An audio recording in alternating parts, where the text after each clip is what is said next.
Welcome, Anjelah Johnson-Reyes.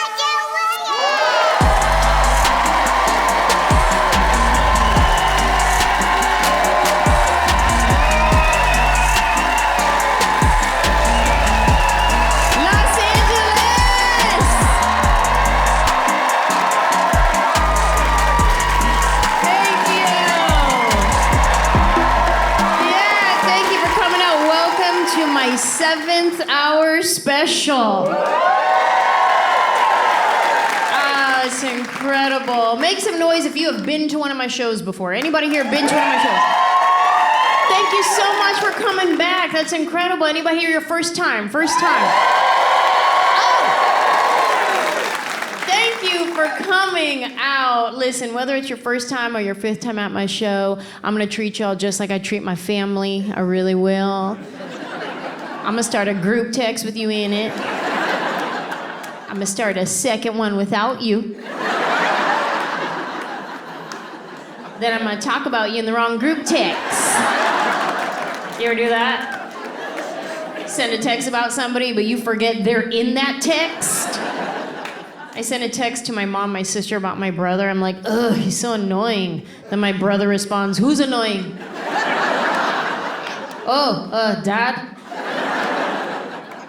We had a family reunion recently. Anybody here do family reunions? Yeah? But is it like an actual organized reunion? I know some people consider running into their family at a funeral a reunion. If the last time you saw your family, you were all wearing black, that's not a reunion, that's a reduction. I'm talking about an organized reunion where you wear matching t-shirts and everything. We do it, we do the matching t-shirts and we do it big. When I tell you how big we do it, you're gonna think I'm lying. My grandma was a sibling of 25. Mexican. This is how we got to 25. My great-grandparents had 11 kids. Then my great-grandmother passed away, I think from having 11 kids. Then my great-grandfather was like, well, my part still works though. So he got remarried, had some more kids, and in total he had 25. So there's the original batch of kids and there's the remix batch of kids. They all had some kids and their kids had some kids. Next thing you know, our family reunion's about 500 deep. Birth control, schmurf control. We out here winning. Hey.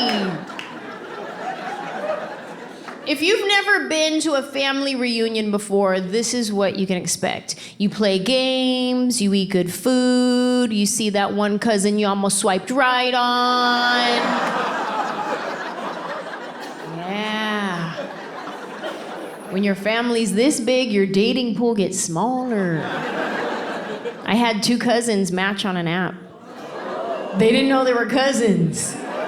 They match, they start talking, they're vibing, they have a lot in common, shocker. They start coordinating, they're like, yeah, let's go grab a drink, woo, woo, woo. She starts looking through all his photos. She sees that he posted a picture wearing our family reunion t-shirt. See, that's why you gotta do your research. Otherwise, you end up with a baby with 6 toes. You don't know why, that's why. Another thing that happens at family reunions is you watch your elders get older and eventually pass on. They lived a great life, now they're passing the baton to the next generation. The change of the guard happens. Like for instance, my Tia Mary, she was my great aunt, my grandma's sister. She lived to be 102 years old. Yeah, give it up for her, 102.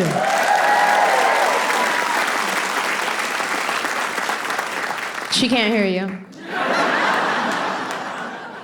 Tia Mary was the tia that anytime we would call her to check in and be like, hi, Tia Mary, how you doing? She'd go, oh, still kicking, but not that high.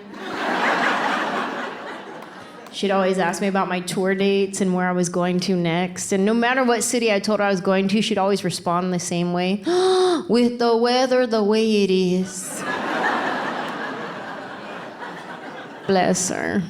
Tia Mary was one of the original Rosie the Riveters for our country during World War II. Yeah. Then after the war, she went on to work in the factories at Levi Strauss making denim. She worked her way up from the factory to a manager's position, and she did all of that on a 3rd grade education. Incredible.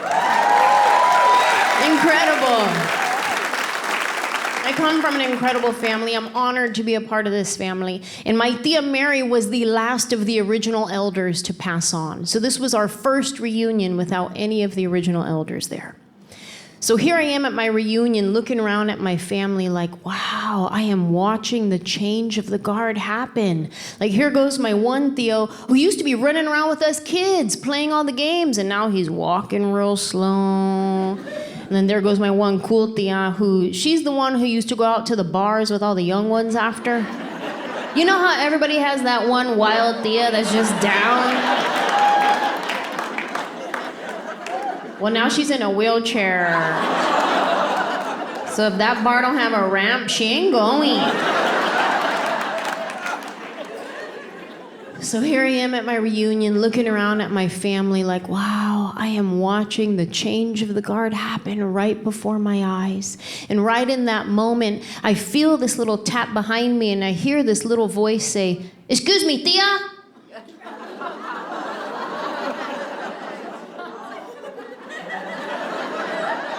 Oh no, the Tias are over there. You're so cute.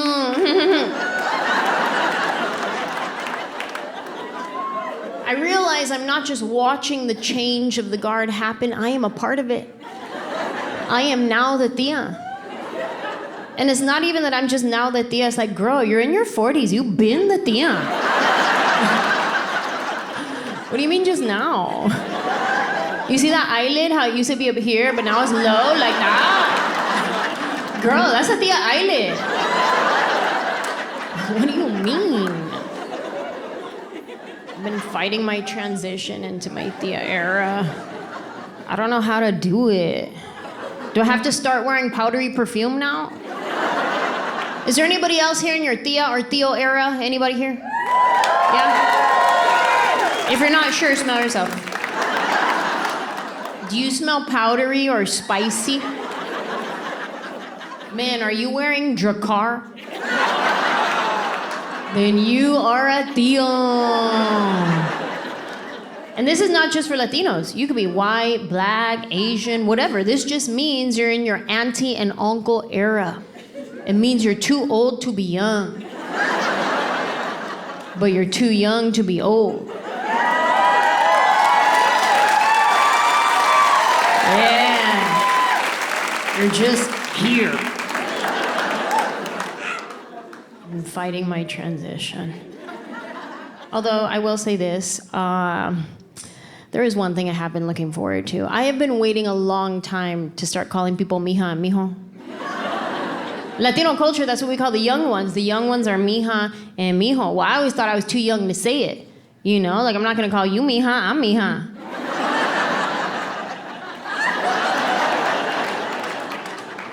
But here I am in my Tia era. I gotta own it now. So I was at my reunion, I was like, all right, well, let me get some practice. So I just picked some little cousin running by and I was like, hey, mijo! Come here real quick. Come here. You need to be careful when you're running. Because you could fall down, you could hurt yourself. Or God forbid, you run into one of your tias or tios. Like if you run into me right here like this, and I go down like that and like that. Mijo, I can't get up like I used to.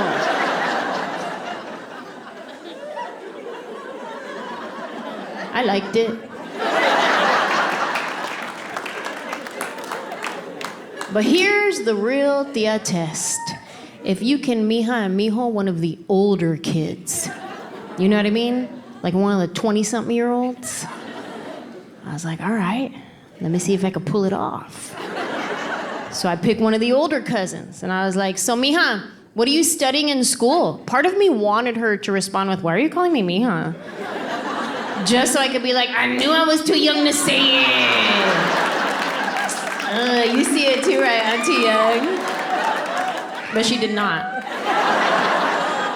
No. No, she said communications. But I decided that since I'm the tia now, that I'm gonna be the new cool tia. I'm gonna be the one that goes out to the bars with all the young ones after. That's me now. I'm that new cool tia. Yeah. So I said to all the young, like 20-something-year-old cousins, I was like, where are we going after? What bar are we going to? Yeah, I'm coming. I'm coming. What time are we going? 10?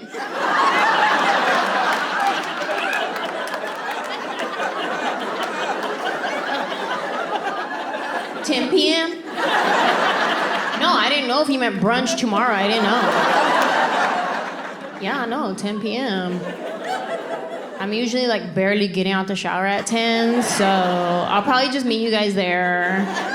But don't worry, I'm gonna show you what's up. I'm gonna show you how to party. Okay, I'll see you guys later. Then I go home, I turn my phone off, never talk to them again. Out of your mind. 10 p.m. Like just leaving the house at 10. I'm not going. If I'm leaving the house at 10 p.m., I'm going to urgent care.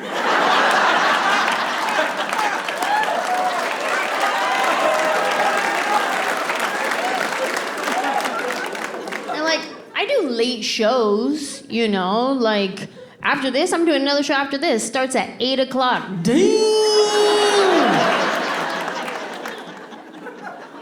But back when I first started doing stand-up, my late show started at 11:30 p.m. Get out of town. You can't catch me doing an 11:30 show now. But even then, to me, it's a little bit different because at that point, you guys get a show to watch while you are sitting down. If I go to a club at 10 p.m., they don't have no chairs. You got me out there on the dance floor with my 2-inch heels. My tia eyelid blurring my vision.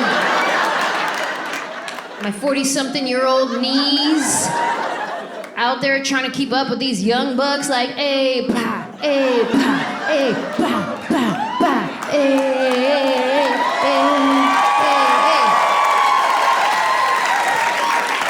Then I run out of dance moves, so I just start hitting my Zumba class real quick, like, hey, yeah.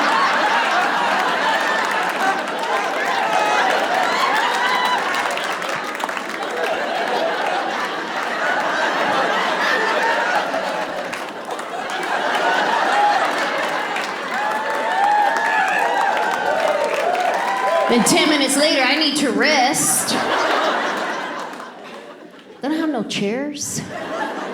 If I want to sit down, I have to reserve a bottle service table. It costs like $800. And what do you get for that $800? An overpriced bottle of tequila, brought to you by some girl wearing her chonies. I see it. Showing off her cute little body like, hey. I'm like, okay, I used to have abs too, relax. Then I remember I'm the tia now, so I'm like, mija, why you dressed like that? You don't need to do that. For what, mija, for tips? Mija, here's a tip, learn real estate. And that sparkler, mija, that's a fire hazard.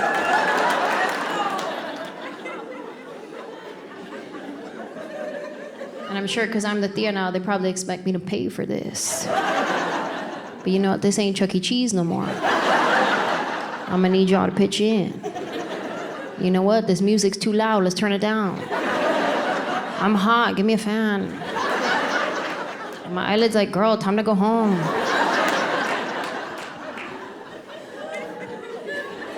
Turns out, I may not be right for the cool tia role. But it is about time that I started calling people mija and mijo because I finally had one of my own. I became a mom. Thank you. Yeah, my husband and I always said we did not want kids. And then look what he did. I say that like it was an accident. But we actually did change our minds, and we tried. And the funny thing about me saying that we tried is in my very first hour special, I'm young, I'm in my 20s, I did this joke where I would get awkward and laugh when people would say they were trying to have a baby, because I'd be like, gross, you're just showing off and telling us you're doing it? Like, I'd meet a couple, like, do you guys have kids? They're like, no, but we're trying. Oh. Good luck. Good luck with doing it. And here I am all these years later telling you we did it. We did it, and I found out that I couldn't get pregnant. There was all kinds of stuff going on in my body I didn't know about. We even tried IVF, it didn't work. Tried IVF again, still didn't work. It was like my ovaries were on do not disturb. Then a couple years went by, lo and behold, I ended up getting pregnant naturally. Yeah. I got my miracle baby. My very expensive free baby. It's like paying for something full price and then finding out it was on clearance if you would have just relaxed.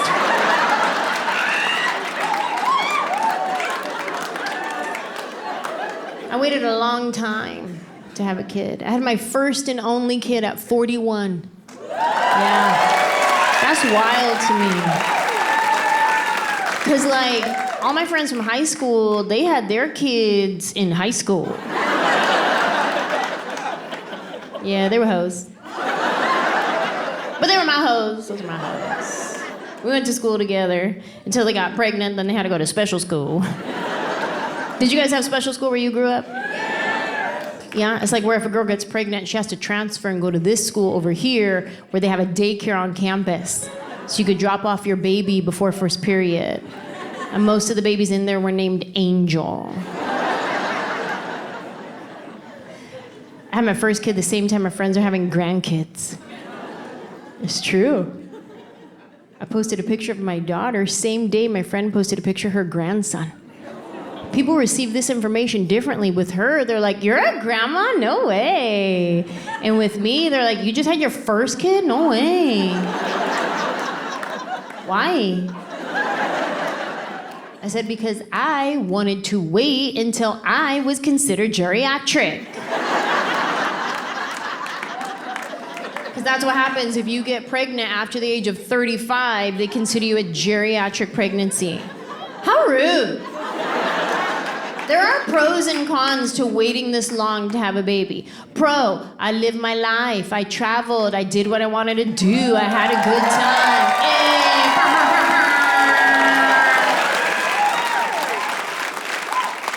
Con, now when I go pick up my daughter from high school, all her friends are going to be like, Rosie, your grandma's here.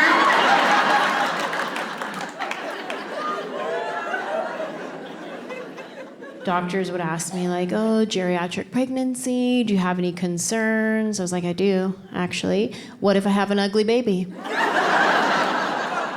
That's a real thing. There are some people who think that all babies are beautiful.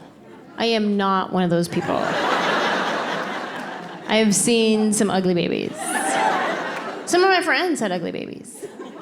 Some of you were ugly babies. I think I was an ugly baby. I do. I look at some of my baby pictures, I was like, Mom, did you drink alcohol? Did anybody here have an ugly baby? Anybody? Yeah? Kinda? Medium? You had an ugly baby? Yeah? Oh, she's right here. But you knew it, though, because you went like that, too. You were like, that was me. Like, did you see baby pictures of yourself? And you were like, whoa. Yeah, that's what I did. I did the same thing. Okay, my question, though, is when you first had your baby, did you know right away that she was an ugly baby? Yes, right away. As soon as the doctor handed you the... where is she in the lineup? Is she one first? Oh, she's the first one. Okay, so the doctor hands you the baby, and you're like, what? Is this how they all look? Do they all do this? Do they all? Okay, here's my other question. Did anybody agree with you? Yes. Yes. A lot of people agreed with you? Who did? Who? My mom and my grandma. Your mom and your grandma. Oh, they kept it 100. They were just like, she looks like her dad.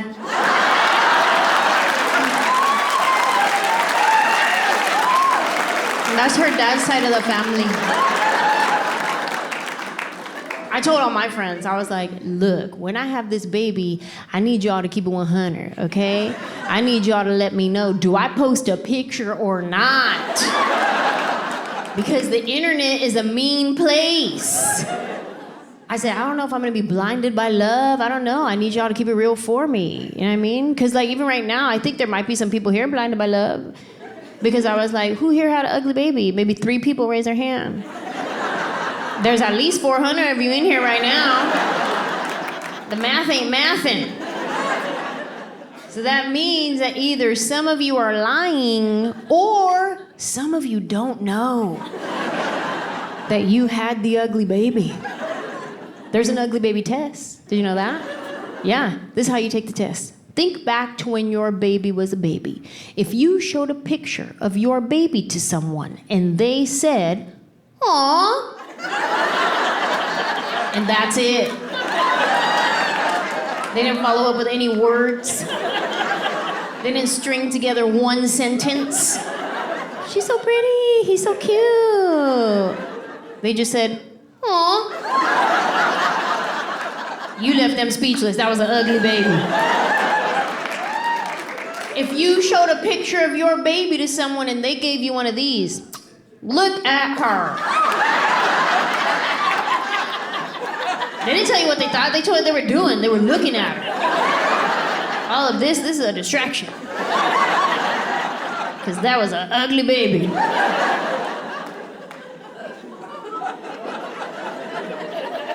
Every time I do this joke, every time, I can see people in the audience get upset. Now, whether that means that they had an ugly baby or not, or they're just offended that I could think a baby is ugly, like, that's mean. You're being mean right now. An ugly baby test? That's mean. I don't like this. I can guarantee you guys, no ugly babies were harmed in the making of this joke. We're gonna be fine. We're gonna be fine. Now, if I'm being honest, I do think that my baby came out pretty cute. Now, I could be blinded by love. I could have an ugly baby. Me and my ugly baby walking down the street, enjoying our ugly lives. Who cares?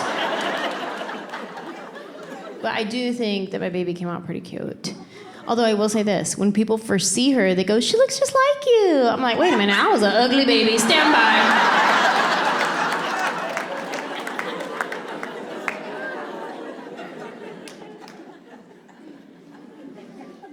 I'm learning a lot about myself since becoming a mom, like what I'm capable of, how my body has changed. Like growing up, I always had this mark on my abdomen, and I would go to the doctor year after year, and I'd be like, hey, what is this? Should I be concerned? And they're like, no, don't worry about it, you're fine. Year after year, don't worry about it, you're fine. Then finally, I went to a dermatologist, and I was like, what is this? And she goes, oh, that's a third nipple.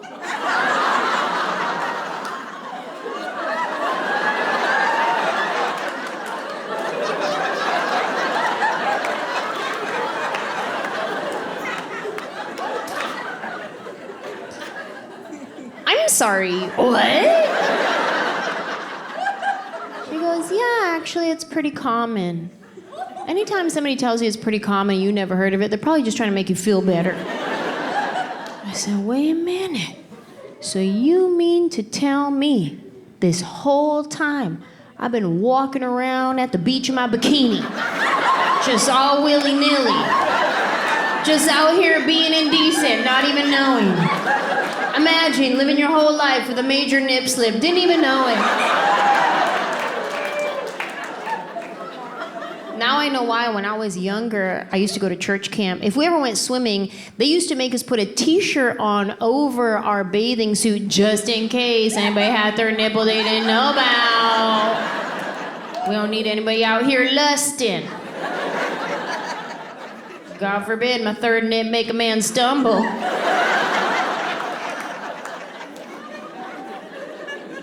So cut to couple years go by, I get pregnant. I'm at my ultrasound appointment. The doctor, she's feeling around on my belly. She goes, yep, everything feels great, looks great. And then she goes, what's that? I said, oh, it's my third nipple. And she says, well, just so you know, it may lactate.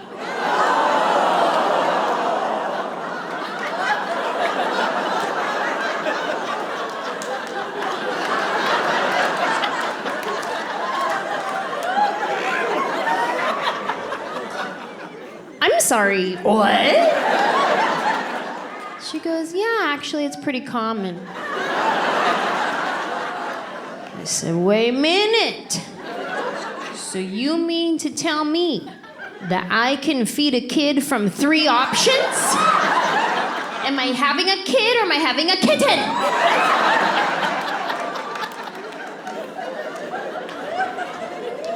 I am happy to report that it did not lactate.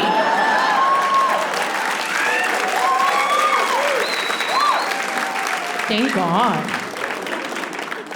I thought I was gonna have to invest in all new bras. Come out with my own couture bra line. It's the triple nipple.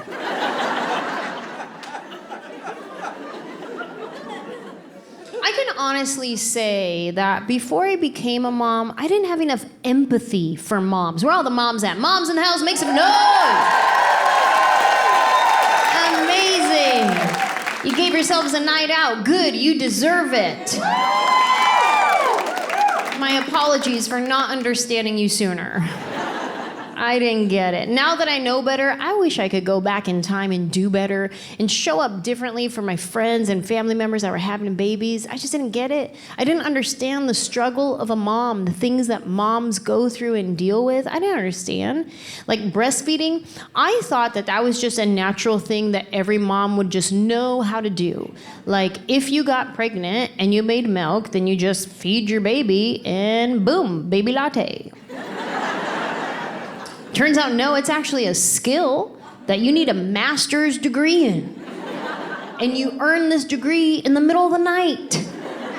And they say that when a woman breastfeeds, that she burns calories, sometimes equivalent to running 5 miles a day.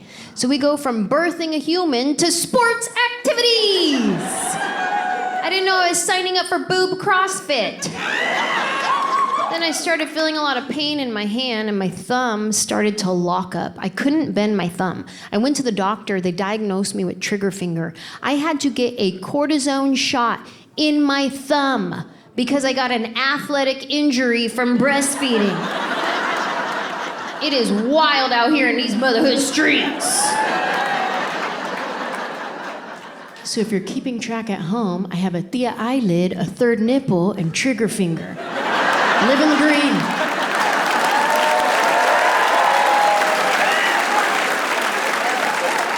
And they don't tell you this either. Not all boobs are created equal. No, one of them makes a lot of milk, the other one barely shows up to work. And when she does show up, she's hungover, always late, just a true slacker.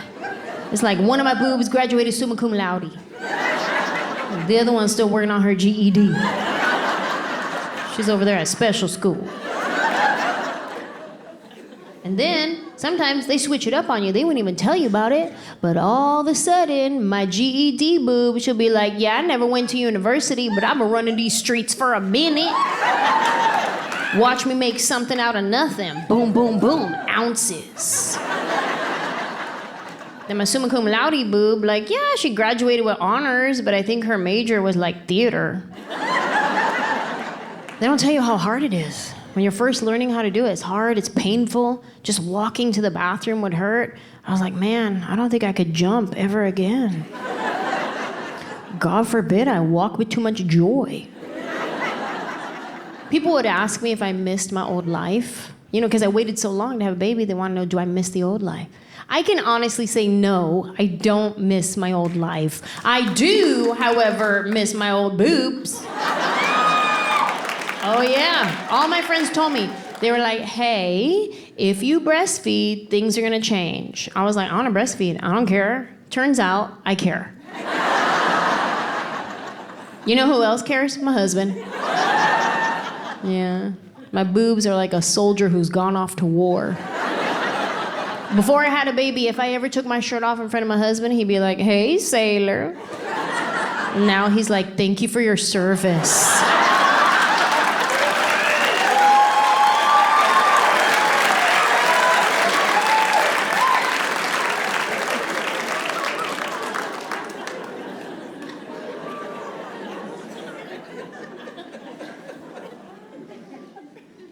People would ask me if I wanted a boy or a girl. I didn't have a preference. I do remember asking my friends that when they were pregnant if they wanted a boy or a girl, and they'd be like, "Oh, as long as it's healthy." And I'd be like, "Oh." Then I became a geriatric pregnant lady, and I understood, yeah, as long as it's healthy, that's all that matters. But I honestly did not have a preference. I would take note when I'd be out and about if I see a little boy or a little girl, and I'd think to myself, which one do I want? And I started to notice that there's something very special and unique about a relationship between a mom and her son. Where are all the boy moms at? Boy moms in the house! Hey, boy moms. With your perfect angels. Something that I've noticed is that a son, no matter how old he is, a son can do no wrong in his mother's eyes. Like, sure, he might get on your nerves, but don't let somebody else say that. Don't let somebody else form an opinion about your son, even if you share that same opinion. A son can do no wrong in his mother's eyes. My mom had 2 girls and 2 boys. If me or my sister do anything stupid, my mom has a lot to say about it. However, if my brothers do anything stupid, well, that must be a rumor. Not my son. My brother could commit a murder, and my mom would be like, "Well, what did they do to deserve that?" Because moms ride hard for their sons. You can't say anything to a mom about her son. I can't even talk to my own mom about her son. I can't be like, "Mom, you need to talk to your son. He needs to learn how to clean up after himself." "Oh, and you do your own dishes?" Yeah. Well, it's about time, because I remember when you didn't. I was 9. Okay, well, you need to give your brother some time. He's 36. Can't say anything to a mom about her son. You could try. She won't get it. She won't see it. You could be like, "Girl, you know you treat your son like he's the favorite, like he's the golden child." She'll be like, "No, I don't. I treat my kids equally." She won't see it. But you know who will see it? The sister. Any sisters in here with brothers? Any sisters with brothers? There you go. Pick one of them. They'll tell you the truth. They'll tell you how it was growing up and how it is today. Nothing has changed. The adult son can come home to visit, and the mom's gonna be like, "Oh, my son is home! Everyone come over! I'm gonna make his favorite meal! It's gonna take me 3 days to prepare it! Everyone come over." The daughter comes too. "Mija, make your brother a plate."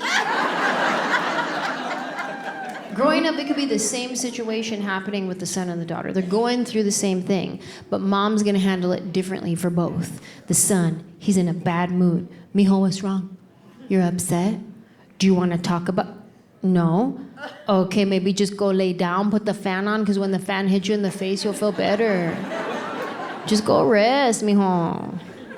The daughter, she's in a bad mood too. "And you? What's wrong with you? You're on your period? Okay, well, you and your attitude, go clean something. And do it quietly, your brother's resting."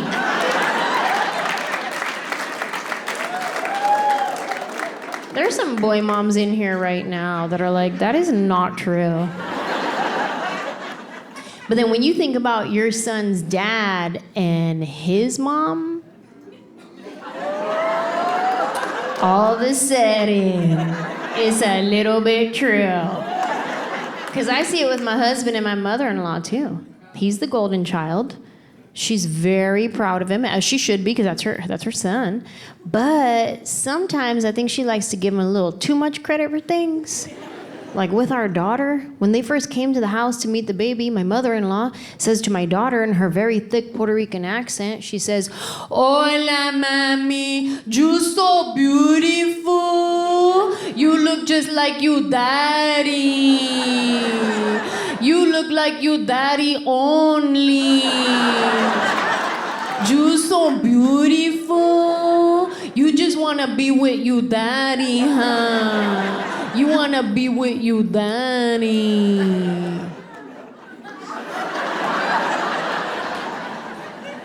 I said, "She's literally on my boob." No, she doesn't. "Mommy, where's your daddy? Where is he? He's at the gym, living his best life. Nothing has changed for him."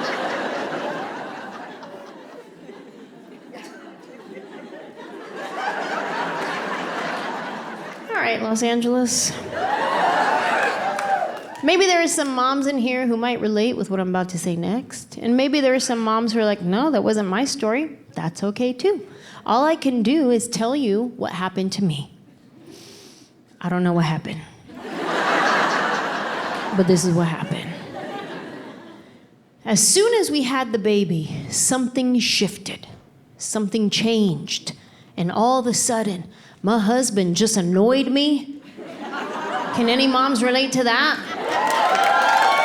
Like as soon as you got home from the hospital with your brand new baby and you walk in the door with this baby that you made with the love of your life and you look up at him and you're like, "Wait a minute. You always breathe like that?"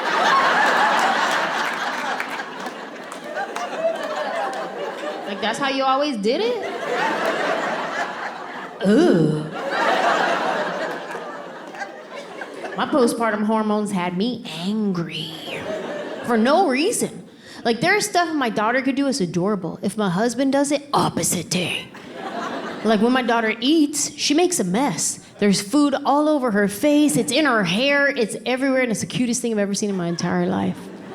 Every time my husband eats, he spills on his shirt, and it pisses me off. Why? It's not my shirt. I don't know, but I'm pissed. I don't want to say every time because then you guys are going to think that I'm lying. So I will say 9 out of 10 times. 9 out of 10 times when my husband is eating, he will spill on his shirt. I don't even have to be watching him eat. 9 out of 10 times when my husband is eating, I will hear this. "Aw, man."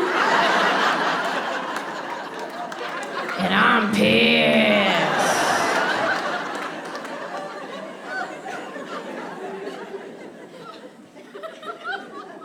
When my daughter eats, she makes the cutest little eating sounds, especially when she was just learning how to do it. Like she would stuff all the food in her mouth, chew with her mouth open. It was the cutest little eating sounds I've ever heard in my entire life. If I even hear an ounce of saliva in my husband's mouth, I lose my mind. The amount of saliva he creates while he's chewing, I can't even scientifically explain it. I don't know how he hasn't drowned yet. One time I got so annoyed, I was like, "Dry it up. What do you need, a napkin or a chamois?" He chews so loud. Like he could be in the other room eating and I can hear it. I'll be like, "What? What are you eating? What is that? Is that corn chips? Are you eating corn chips? A strawberry? That's how you eat a strawberry? Ugh." The worst is if it's cereal. My God. It's like the sound of the saliva meets the sound of the slurping of the milk with the crunch of the Cheerio. Anytime my husband eats cereal, I'm like, that's backyard food. You gotta eat that in the backyard. No, we keep our Cheerios out by the grill now.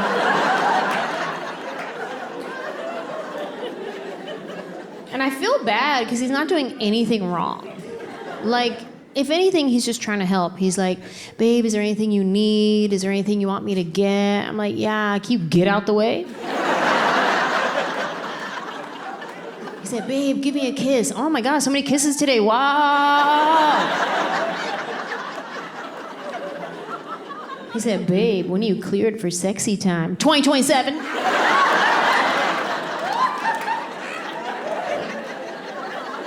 Doctor's orders.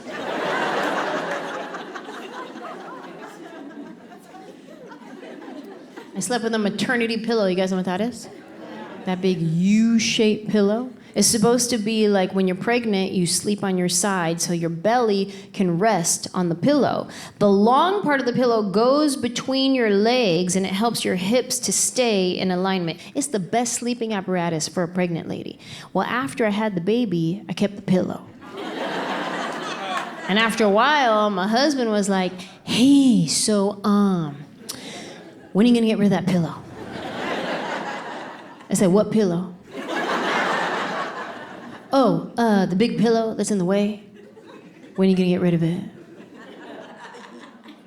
I don't follow. Finally, I was like, yeah, of course I'm gonna get rid of the pillow. So next night, I took the pillow out, I put it in the closet, but I'll be honest, I felt the type of way about it. I started to feel a little resentment inside towards my husband because I felt like he was making me break up with my pillow.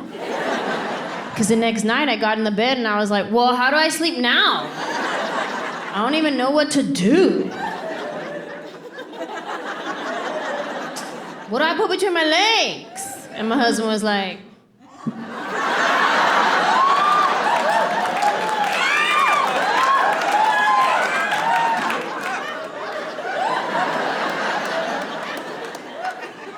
I said, no, but for real.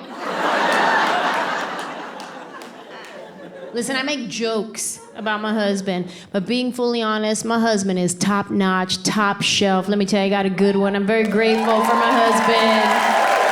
Yes, he's an incredible partner. He takes care of me. Not only does he clean the house and do laundry, but he handles all of our finances, our taxes. He makes sure I have gas in my car. I don't even remember how to pump my own gas anymore. One time he was out of town, I was running low on gas. I just took an Uber. I don't know what I'm doing. If he ever does something that hurts my feelings, he's real quick to apologize, where I need like 3 to 5 business days. He's more like Amazon Prime, same day apology. I'm like USPS in the winter. We all have our strengths and weaknesses. But it's important that I share those good things about my husband because I'm about to share 2 more annoying ones. I just wanted to break it up a little bit. Make sure you guys know I do love my husband. I just gotta get some stuff off my chest. It's okay. He could talk about me at his show. That's fine. I don't even care. He don't have a show.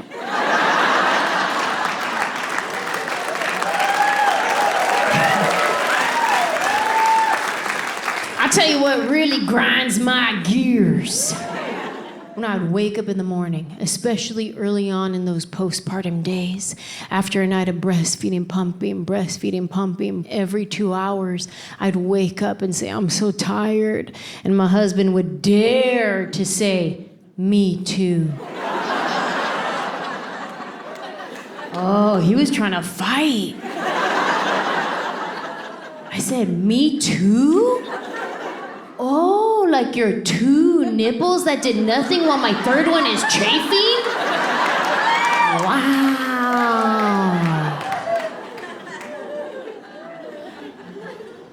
Getting older is hard. Being a new mom is hard. Put it together, being a new old mom, hard. And I do it publicly on social media because I like to share my journey with people. And I have a social media team that helps me do what I do. And on that team, I have a young girl named Emily. She's part of the Gen Z. I call her my Gen Z representative. She likes to keep me hip and cool with the young kids. She'll tell me what's new, what's trending. A lot of times I'm like, well, that's stupid. But she'll call me and say things like, hey, the font you used on your Instagram story is really showing your age. I'm sorry, what? There's young and old font? We don't have font freedom? I don't understand. What is wrong with Comic Sans? I've always considered myself cool. Whatever season of life I was in, I was a cool kid. Then Gen Z got in charge. They changed all the rules. Now I find myself trying to keep up. And at the same time, I don't want to keep up. I don't want to learn new words. I don't want to be in my 40s talking about Riz. That's dumb. I don't even like it. I listen to my nephew talk. I'm like, what are you even saying? He's like, nah, chat. He got a skibbity aura. I said, do people understand you when you talk? I'm pretty active on social media. I like to engage with people. I like to leave comments. I follow a lot of food accounts. And if I see a recipe that I like, I want to leave a comment. But I get insecure. I start second guessing myself because I don't want my slang to give away my age. I don't want to leave a comment that's like, ooh, that looks bomb. Then I got some young Gen Zer over here that's like, aw, how cute, look at this old lady. Aw, she said bomb, how cute.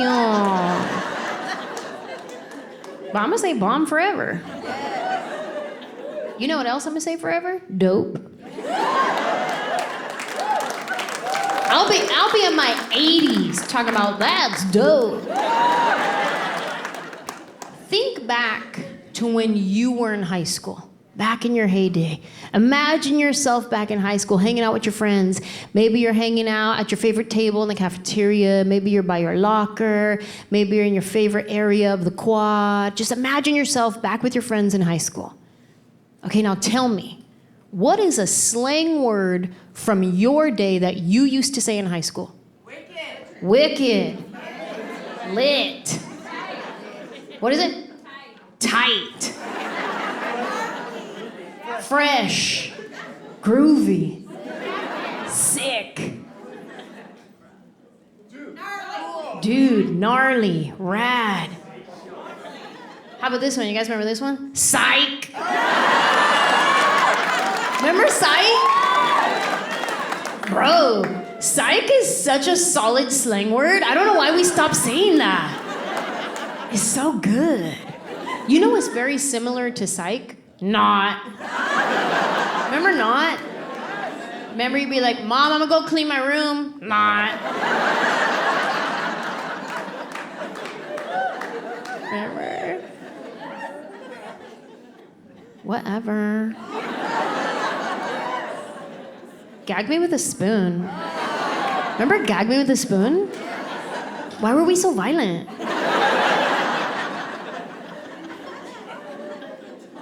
How about this one? You guys remember Moded? Okay, so here's the thing about Moded. I've been asking this question all across the country, right? And I thought that the slang words that I grew up with were like, everybody was saying these. I thought they were like Pitbull, Mr. Worldwide.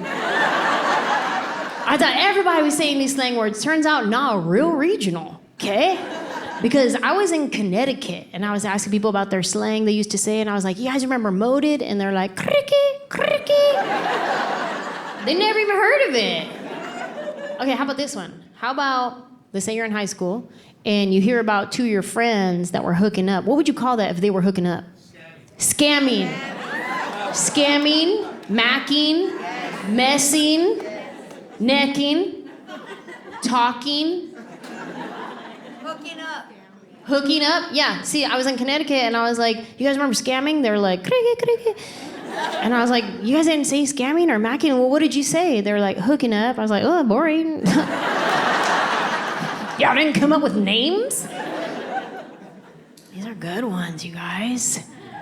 These are really good slang words. And listen, with the authority vested in me, I hereby reinstate all of our slang words. I say, let's keep saying our slang words. Let's say them loud. Let's say them proud. Just don't say them in a comment section because they will tear us apart. And I get it, my Gen Z representative, she's just trying to teach me the new ways of social media in the same way I teach my mother-in-law. My mother-in-law is in her late 70s. She's on Facebook. She calls it Fable. She loves her Facebook. I recently found out that she does not have Facebook etiquette. And if you think about it, it makes sense. The younger generation grew up with social media. They know how to do it. They know the unspoken rules. They know how to talk to people. They know what they're doing. The older generation, this is all brand new to them. They don't know, but they're trying. Have you ever taken a gander at Mima's Facebook page? She's out here posting private information, doctor's appointments, phone numbers, sharing AI photos like it's National Geographic.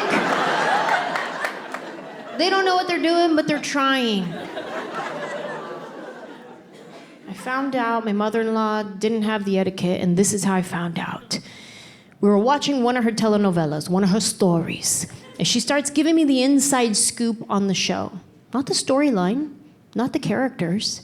No, she starts giving me all the gossip, all the chisme from the actors' lives that she follows on Facebook.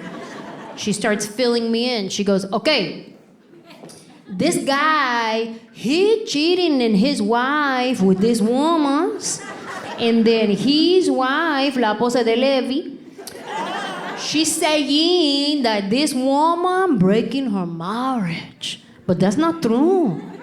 So I had to leave her a message on Facebook.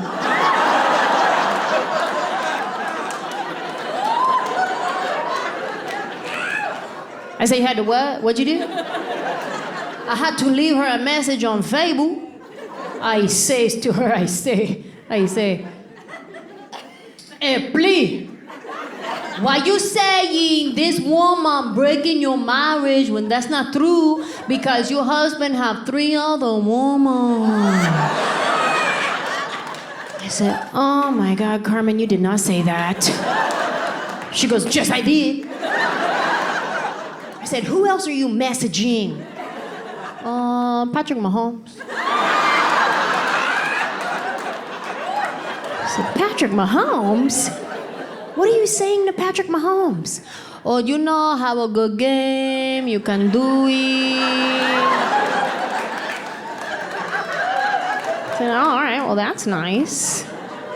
She goes, yeah, he replied to me. I said, he did? Can you show me?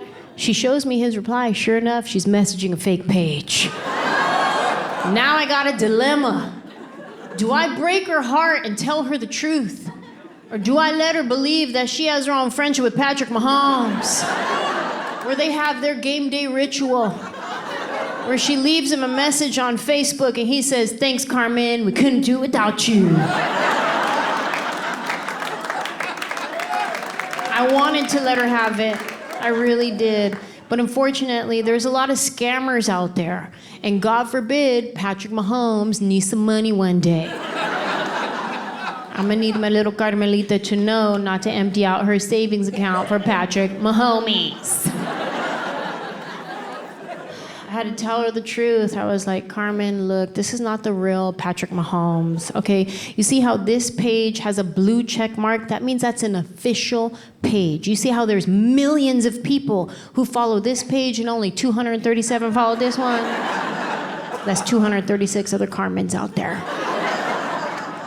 I had to protect her. And now I have this new mama bear side of me that I didn't know existed. And maybe it didn't exist until I actually became a mom. I don't know. But I just discovered it recently when I almost got in a fight with a senior citizen. I don't make it a habit to get in fights with senior citizens. I love senior citizens. God willing, I will be a senior citizen. I respect my elders.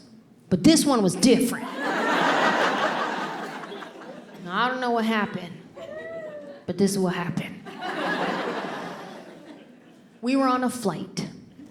Now I'm aware, I know, nobody wants to hear a baby cry on a plane. But you know who really doesn't want to hear a baby cry on a plane? The mom. We're stressed. We had to bring the baby in the first place. We have what's called anxiety. We hope and we pray that our baby has a good day. We don't know if they will, but we're all gonna find out together. We walk onto the plane knowing that everybody hates us. We haven't even done anything yet. We took one step onto the plane and everybody's like, aw, man. We get it. We really do. But sometimes a baby's just gonna baby and there's nothing we can do about it. But turns out, if you even show the slightest bit of annoyance on your face towards my child, I will assault you. Turns out. So we're on a flight. I'm on my way to go do some shows. I got my baby sitting in my lap. I'm traveling with my nanny right next to me. There's a walkway right here, and then somebody's grandma sitting across from me right there. Now, she wasn't an old, frail grandma. If you saw her, you wouldn't be judging me so hard for almost getting in a fight with her. Somebody's grandma sitting right there. I got my baby sitting in my lap. Maybe an hour into the flight, my baby starts crying. Out of the corner of my eye, I see this lady over here go like this.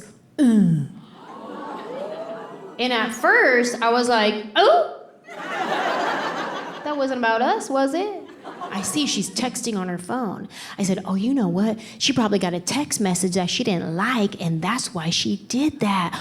Oh, this probably doesn't have anything to do with us. Oh my gosh, let me not jump to conclusions, because I had my parachute on ready to jump to conclusions.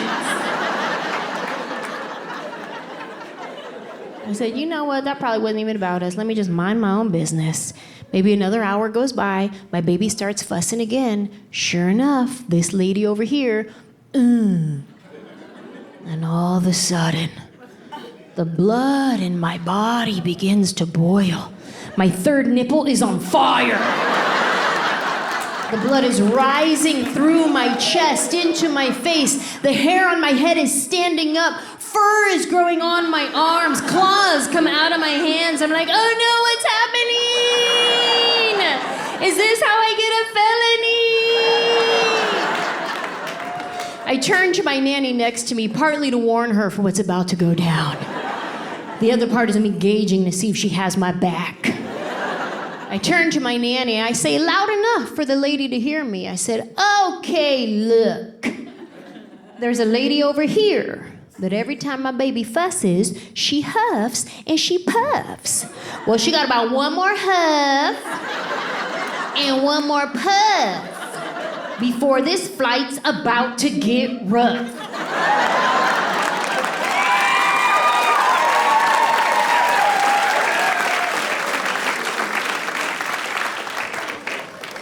I think it really helped to de-escalate the situation.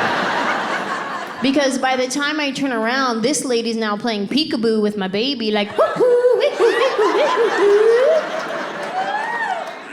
She had a little change of heart.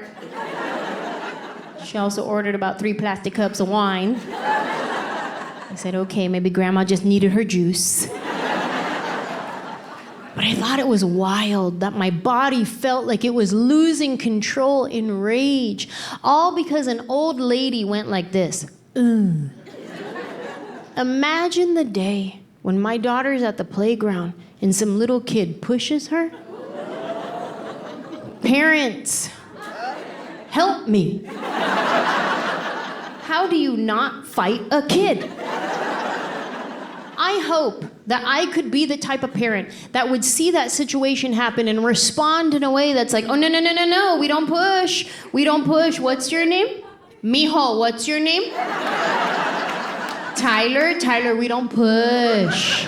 No, we give hugs. Can you give a hug? Okay, thank you. That's nice. I hope I can respond like that.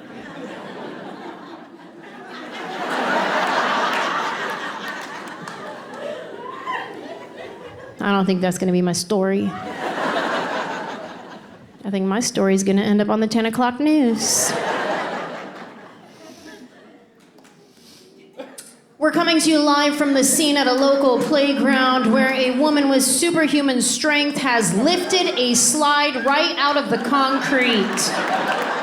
She has thrown this slide clear across the playground, narrowly missing a child named Tyler. We believe the woman is one of the other children's grandmother, based on the elasticity in her face. Or the lack thereof. Moments ago, we thought we heard gunshots. Turns out the woman was just bending down. It was the sound of her knees popping. Frightened witnesses say when the woman drove into the parking lot, she was bumping Tupac Shakur's Hit 'Em Up. Los Angeles, I'm Anjelah Johnson-Reyes. Thank you so much.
Passport in my saddle, money talk so I babble. Man, crypto, yeah, I dabble. See, I work hard and I play hard. Where I come from, that's a battle. Barely made it out, gotta thank God. Stayed away from beef, where's the cattle, huh?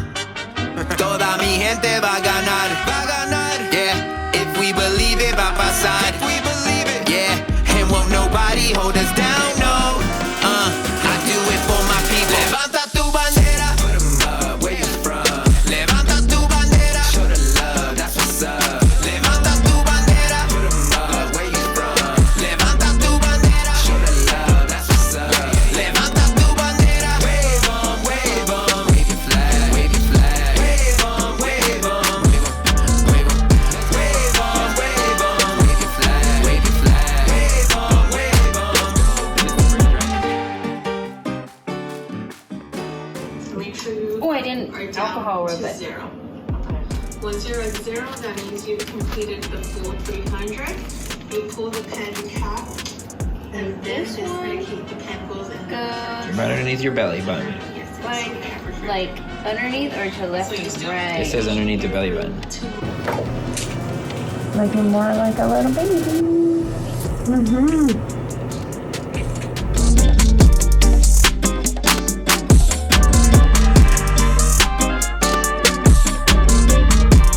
Here we go. I'm nervous. Oh my goodness. What are we gonna do in our life?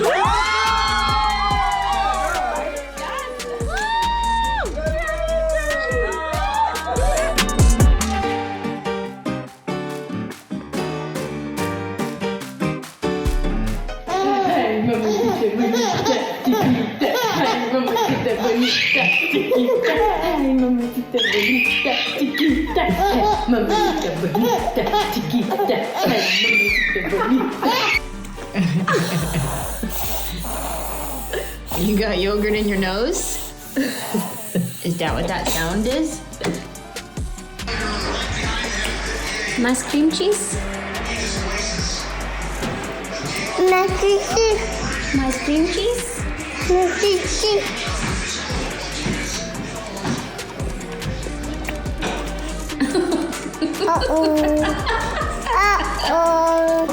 Who do you write to?